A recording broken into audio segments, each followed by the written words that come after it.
Yo insisto en la forma en que se está negociando. Primero, de espaldas al país. Nosotros no sabemos en qué términos se está negociando. Hay dos cifras ya en el aire. Una, 240.000 millones, que la lanzó el Financial Times.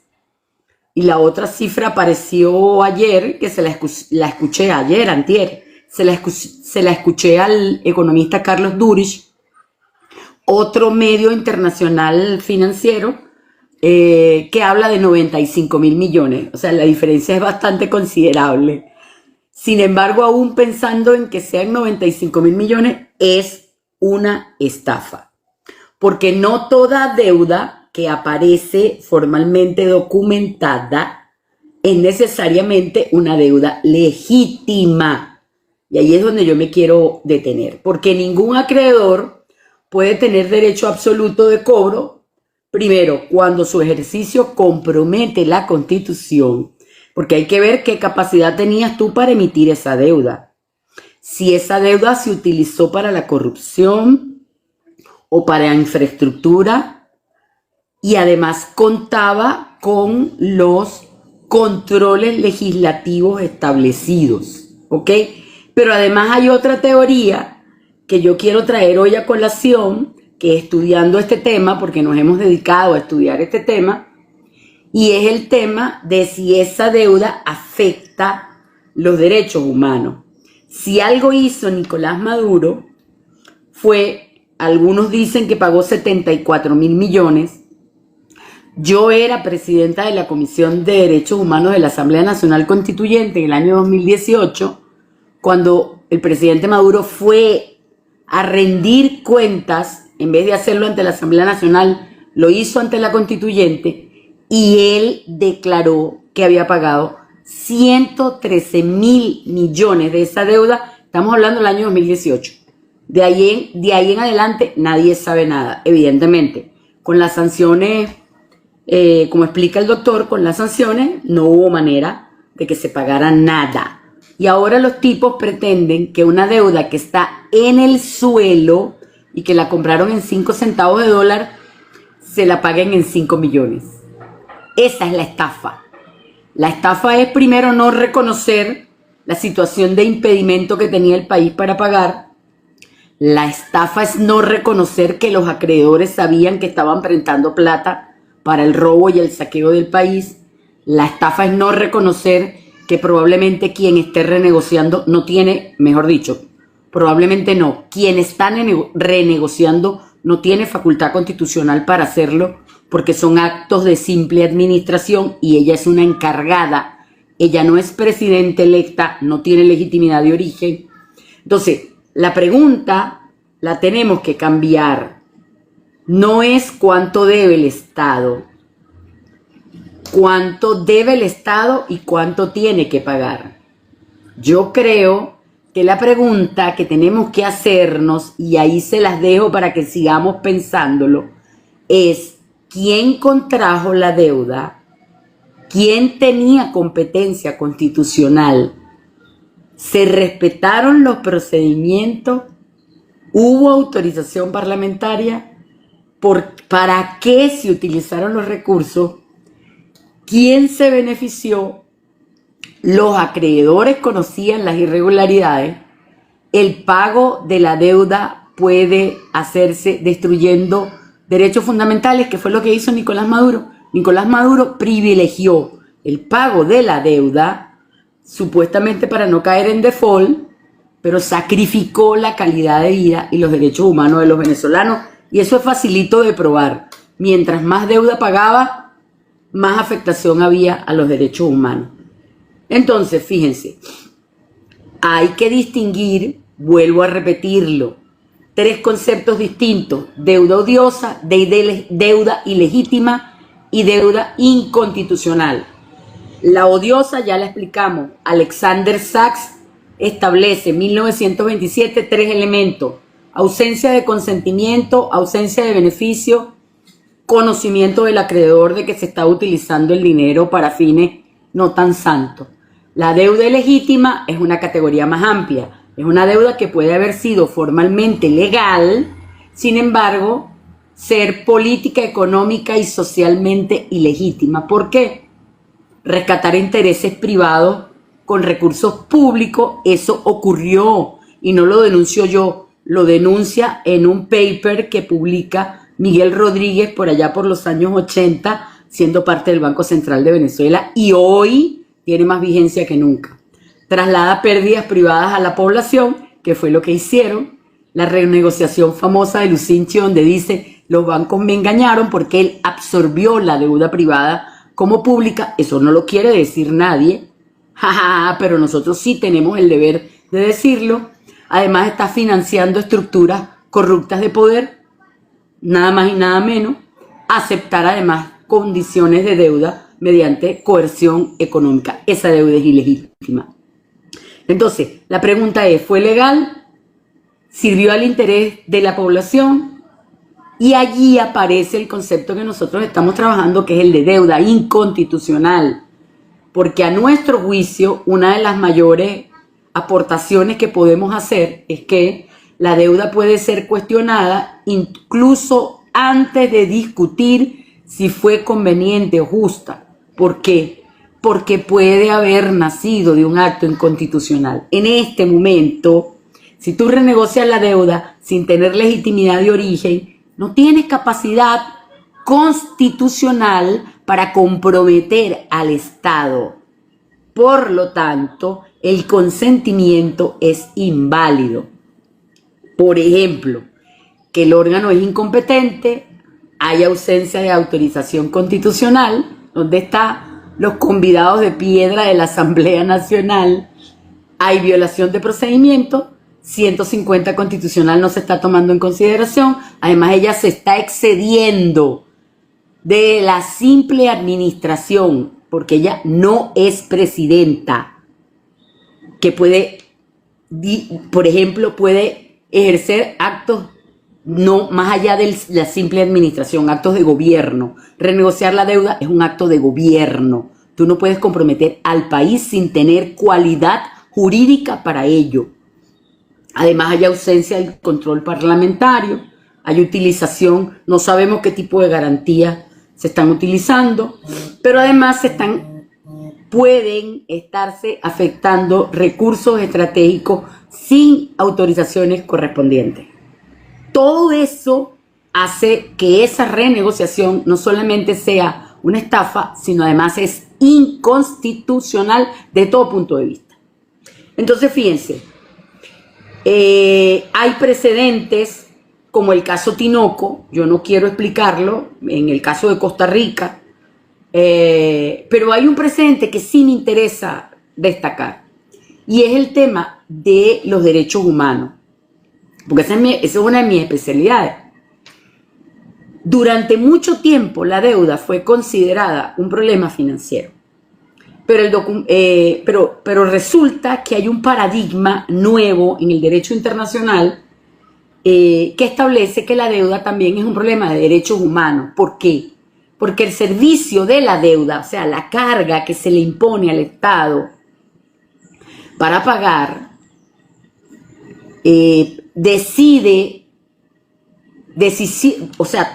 afecta decisiones fiscales, y eso puede afectar a su vez a la alimentación, a la salud, a la educación, a la seguridad social, al desarrollo de infraestructura, servicios públicos.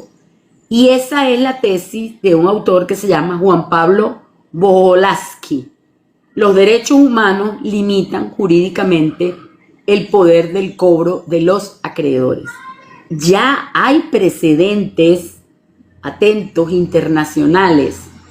En consecuencia, un Estado no puede destruir su sistema sanitario, que fue lo que hizo Nicolás, sacrificar la alimentación y colapsar la educación pública simplemente para garantizar el servicio de la deuda. Ese es el límite. El límite es el cumplimiento de los derechos humanos. Y aquí aparece un principio que se llama el principio de no regresividad. Es decir, las medidas económicas regresivas que afecten derechos humanos fundamentales deben superar estándares particularmente exigentes. Temporalidad, necesidad, proporcionalidad, no discriminación y protección del contenido esencial del derecho. Esto permite proponer, y así lo hacemos, digamos, una máxima. El Estado no existe para pagar deuda. La deuda existe dentro de un Estado cuya primera obligación constitucional es proteger derechos humanos y a las personas. Entonces, la estabilidad financiera es importante, pero es un medio para garantizar la vida colectiva, no un fin superior a ella. Eso fue todo lo contrario a lo que hizo el gobierno de Nicolás Maduro. Revisen el libro de Manfred Gehrig, Una larga depresión venezolana, y se van a dar cuenta de este tema de la deuda. Ahora, hay otro tema que no quiero alargarme más, que es el estado de necesidad, porque pagar puede significar destruir la existencia, las condiciones de existencia del Estado. Entonces, el artículo 25 sobre responsabilidad del Estado de la Comisión Internacional ofrece una herramienta, porque el estado de necesidad, cuando tú declaras que estás en medio de un peligro grave e inminente como Estado, que la protección del interés general del Estado está en peligro y que la medida es el único medio razonable para proteger los derechos humanos, evidentemente que esos acreedores saben que esa deuda simple y llanamente no puede pagarse de esa manera como ellos pretenden y comprometer al país por 50 años más, como hicieron con la Argentina. Es el mismo esquema de la Argentina, porque además es la nueva forma del imperialismo para acumular capital desposeyendo a los países. Es un mecanismo de desposesión y por eso nosotros tenemos que exigir auditoría, pero ya no auditoría solamente sobre lo que se debe. Debemos exigir auditoría sobre estas condiciones. Fíjense, nosotros tenemos 8 instrumentos de defensa que los vamos a decir para que la gente se apodere del conocimiento. No hacemos nada con que lo sepamos nosotros y no lo sepa el resto del mundo y el venezolano no lo pueda, manejar. Y los 8 elementos son los siguientes: auditoría integral de la deuda. No solo cuánto se debe, sino quién comprometió, quién contrató, para qué, dónde terminó el dinero y quién se benefició. Eso es absolutamente necesario hacerlo. Segundo, una auditoría constitucional. ¿Qué significa esto? Determinar la competencia, las autorizaciones, los controles parlamentarios y los procedimientos. Además, una auditoría de derechos humanos. Hay que cruzar el pago de la deuda con la afectación de los derechos humanos. Medir el impacto de esa deuda sobre salud, alimentación, educación y demás derechos. Ahí te dejo esa tarea, Giuseppe, tú que eres experto en eso. Y al doctor Giovanni. Tercero, hay que practicar una cosa que se llama due diligence de los acreedores. Es decir, investigar si conocían o conocen la situación de los prestamistas. Estoy segura que sí. Segurísima, segurísima. Identificación de la deuda odiosa. Es decir, hay que aplicarle los 3 elementos de SAC. Identificación de la deuda ilegítima, es decir, utilizando los principios internacionales de buena fe, sostenibilidad, transparencia y soberanía. Y finalmente, si se va a hacer una reestructuración, tiene que ser compatible con los derechos humanos, porque así lo dicta la ONU, porque así lo dicta la Corte Penal Internacional, en casos como por ejemplo el Congo o Namibia, ¿ok? A pesar de que no hay una sentencia específica, hay opiniones de esa corte que nos favorecen. Entonces, yo insisto en que debe haber una nueva doctrina de soberanía financiera. La pregunta del siglo XXI que tenemos que hacernos no puede ser si el Estado debe pagar sus deudas. La pregunta es, ¿qué deuda debe pagar? ¿Quién tiene derecho a exigirla? ¿Cómo fue creada? ¿Quién se benefició de ella? ¿Qué precio humano se pagó? por la afectación de los derechos humanos, si constitucionalmente pretende cobrarse su cumplimiento, hay que pasarla por el tamiz de la Constitución. Entonces, la doctrina de la deuda odiosa aporta el origen histórico. La deuda ilegítima aporta el juicio público, económico y social. La deuda inconstitucional aporta el control jurídico interno. Los derechos humanos aportan el límite material del poder financiero. El estado de necesidad aporta una válvula jurídica frente a la crisis extrema y la responsabilidad de los acreedores introduce una transformación fundamental. El acreedor deja de ser necesariamente un tercero inocente y puede convertirse en corresponsable cuando presta con conocimiento o indiferencia frente a la corrupción, el abuso de poder y la violación de los controles democráticos.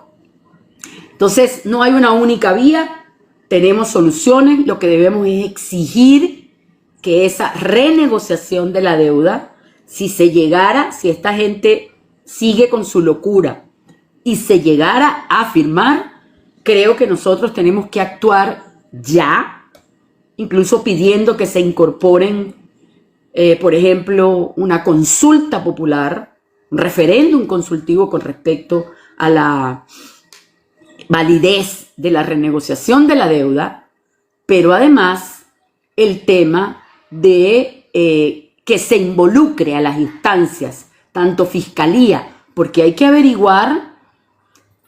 Recuerden que todo, según el 138 constitucional, todo funcionario público tiene responsabilidad civil, penal y administrativa.